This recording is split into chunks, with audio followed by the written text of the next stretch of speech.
Додека здравствените работници и научниците се борат со вирусот COVID-19, кој го парализираше целиот свет, цела војска лажни информации и шпекулации на социјалните мрежи дополнително ја влошуваат состојбата. Бројките на заразени во земјава рапидно растат.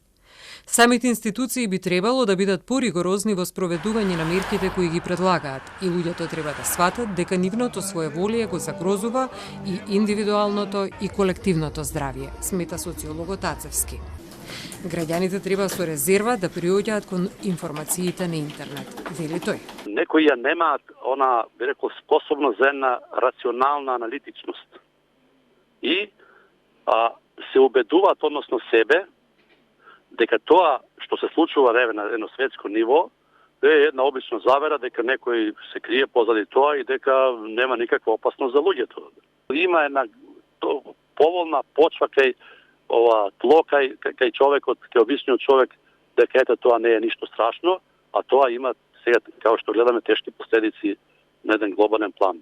Здравствените работници се веќе исцрпени, во континуитет даваат максимум и капацитетот на медицински лица е ограничен. Граѓаните треба да бидат свесни за штетата и влијанието на лажните вести, шпекулации кои дополнително ја прават ситуацијата алармантна, смета пулмологот и алерголог Дејан Докиќ. Дури интелектуалци, можам да кажам, кои што сум изненаден, често пати не се во состојба да ги согледаат правите последици од ова.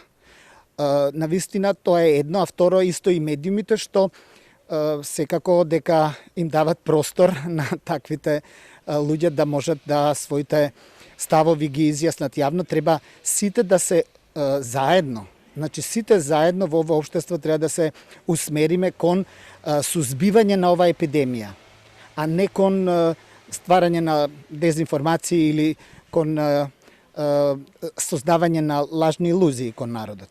За стручњаците најважно е навремено да се детектираат сите дезинформации и манипулации за коронавирусот кои се шират со неверојатна брзина, исто како и пандемијата.